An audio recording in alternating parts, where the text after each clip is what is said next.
Welcome to PSR studies. Telangana రాష్ట్రంలో DEECET 2025 కౌన్సిలింగ్లో 4th phase counselling notification అయితే రిలీజ్ చేశారు. 4th phase counselling important dates ఏంటి, ఇంకెన్ని సీట్లు మిగిలాయి, పూర్తి వివరాలు తెలుసుకుందాం.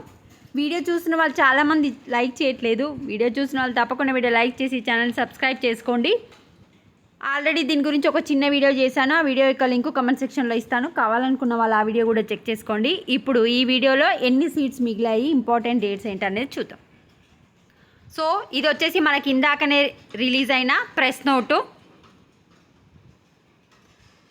చూడండి, ఆల్రెడీ 20,798 క్యాండిడేట్ సర్టిఫికేట్ వెరిఫికేషన్ అనేది కంప్లీట్ అయిపోయింది. ఇప్పటి వరకు డీసెట్ కౌన్సిలింగ్లో 20,798 విద్యార్థులు అయితే సర్టిఫికేట్ వెరిఫికేషన్ చేయించుకున్నారు. తెలంగాణ రాష్ట్రంలో 10 గవర్నమెంట్ కాలేజెస్, 66 ప్రైవేట్ కాలేజెస్ అయితే ఉన్నాయి. మొత్తం ఇందులో వచ్చేసి 4,130 సీట్లు ఉన్నాయి. కన్వీనర్ కోటా అంటే కౌన్సిలింగ్లో 4,130 సీట్లు ఉన్నాయి. మొత్తం ఇప్పటి వరకు 3,134 స్టూడెంట్స్ అయితే జాయిన్ కావడం జరిగింది. అంటే ఇంకా 996 సీట్లు అనేది ఖాళీగా ఉన్నాయి. అయితే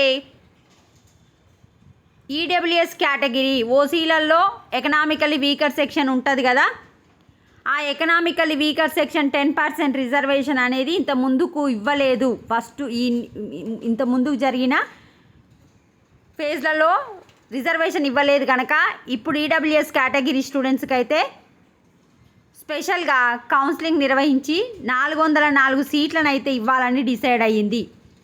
అంటే ఇప్పుడు చూడండి, 10% రిజర్వేషన్ అంటే ఒక కాలేజీలో 50 సీట్లు ఉంటాయి. అంటే 10% అంటే 5 సీట్లు ఎకనామికల్ వీకర్ సెక్షన్ స్టూడెంట్స్కి ఇవ్వాలి. ఏ విధంగా ఎస్సీకి బీసీకి ఏ విధంగా రిజర్వేషన్ ఉంటుందో ఈడబ్ల్యూఎస్ వాళ్ళకు కూడా 10% రిజర్వేషన్ ఉంటుంది. So it has now been decided to fill additional 404 seats in DLED and DPSC under EWS quota with an eligible EWS candidates along with the above mentioned leftover and non-reported seats. So ఈ 996కి వెళ్ళి 404 సీట్లు EWS స్టూడెంట్స్కి అయితే ఇవ్వడం జరుగుతుంది. మరి ఇంకా సీట్లు మిగులుతున్నాయి కదా, అవి స్లైడింగ్ కోసం అయితే ఇవ్వడం జరుగుతుంది. చూడండి,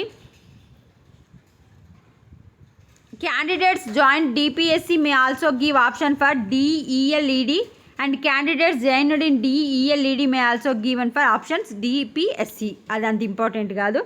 ఇక్కడ చూడండి, the certificate verification will be conducted at the 10 districts of Gout diet colleges for fresh students and EWS candidates. Already join అయిన స్టూడెంట్స్కి, ఫ్రెష్ స్టూడెంట్స్కి, స్లైడింగ్ చేయాలనుకుంటున్న స్టూడెంట్స్కి వచ్చేసి సర్టిఫికేట్ వెరిఫికేషన్ వచ్చేసి 10 గౌట్ కాలేజెస్లో అయితే ఉంటుంది. స్లైడింగ్ అంటే ఏంటంటే there will be a sliding option for students who have already join under phase 1, phase 2 left over non reported shall submit their web options. అంటే ఒక కాలేజ్ నుంచి ఇంకో కాలేజ్ చేంజ్ కావడాన్ని స్లైడింగ్ అంటారు. అయితే ఇప్పుడు ఈ చేంజ్ అయ్యే క్రమంలో ఇప్పుడు మీరు స్లైడింగ్ ఆప్షన్ పెట్టుకుంటే కొత్తగా ఏ కాలేజ్ అయితే వస్తుందో మళ్ళీ అదే కాలేజ్ జాయిన్ కావాలి.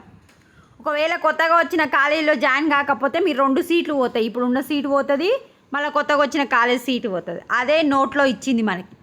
All the candidates are inform that if the change from one college to another during sliding they should invariably join in the sliding college new college. Otherwise they will lose seat in the both the sliding college and also old college. Next ఇప్పుడు important dates చూసుకుందాం. Provision of capturing economical weaker section status from eligible candidates through DEECET 2025 website వచ్చేసి 31st నుంచి 2nd వరకు EWS category students వచ్చేసి మీరు మరి ఏం చేయాలనో అదే రిజిస్ట్రేషన్ చేయాలి అనుకుంటా. ఒకసారి చెప్తాను నేను మళ్ళీ రేపు వచ్చిన తర్వాత.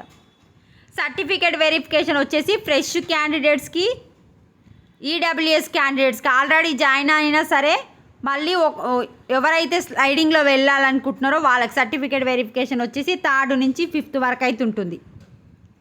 వెబ్ ఆప్షన్స్ ఫ్రెష్ క్యాండిడేట్స్కి, ఈడబ్ల్యూఎస్ క్యాండిడేట్స్కి, స్లైడింగ్ స్టూడెంట్స్కి అందరికీ 6th నుంచి 7th వరకు అయితే ఉంటుంది. సీట్ అలాట్మెంట్ 11th సీట్ వచ్చిన స్టూడెంట్స్ 11th 12th కాలేజ్లో జాయిన్ అవ్వాలి. ఇది అప్డేట్. వీడియోని లైక్ చేయండి. Thanks for watching.